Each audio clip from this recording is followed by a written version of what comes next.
At a recent event sponsored by the Wall Street Journal, the CEO of Disney, Bob Iger, said he will not comment on the protests currently underway in Hong Kong because, quote, to take a position that could harm our company in some form would be a big mistake. In other words, if it's going to cost us money, it's not worth it. Keep in mind, this is the man who said he would not allow Disney to go to states that pass pro-life legislation.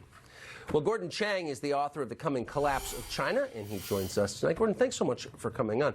So I'm a little bit surprised that after the NBA contretemps, Bob Iger is willing to say in public, I'm going to bow to my masters in mainland China, and I would never insult them because, you know, I carry their water. To say that out loud, I guess there's no sanction yet in the United States for saying that. No, there isn't. And Iger's comment, of course, is spineless and reprehensible on so many different levels. Yes. But the issue here really isn't Disney or Iger. It's China. Because China now is requiring obedience from our companies, and worse, they are now requiring companies to implement Communist Party policies outside of China. In the United States. Well, before I ask you to follow up on that a little bit, let me just point out that that doesn't mean we need to go along with it. I mean, shareholder value is important. It's not always the most important thing. I mean, Bob Iger could take a stand for decency, maybe. But in any case, what do you mean by Communist Party policies in the United States? Well, what we're seeing is Xi Jinping forcing companies to do things outside of China's borders.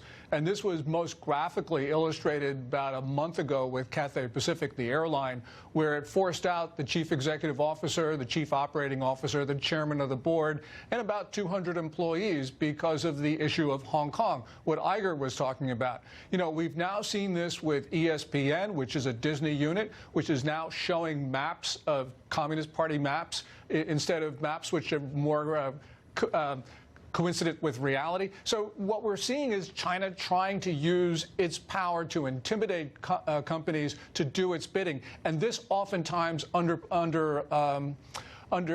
goes against our free marketplace of ideas. Yeah, and it means that our corporate chieftains running companies incubated in America are willing to lecture us and call us immoral because we disagree with unisex bathrooms, but China can murder people, but that's totally cool. This is not sustainable, is it?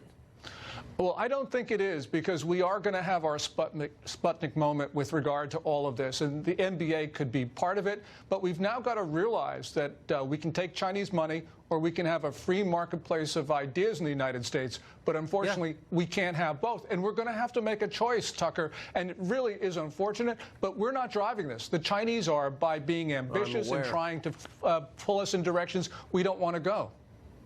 Disgusting. Gordon Chang, great to see you tonight. Thank you. Thanks, Tucker.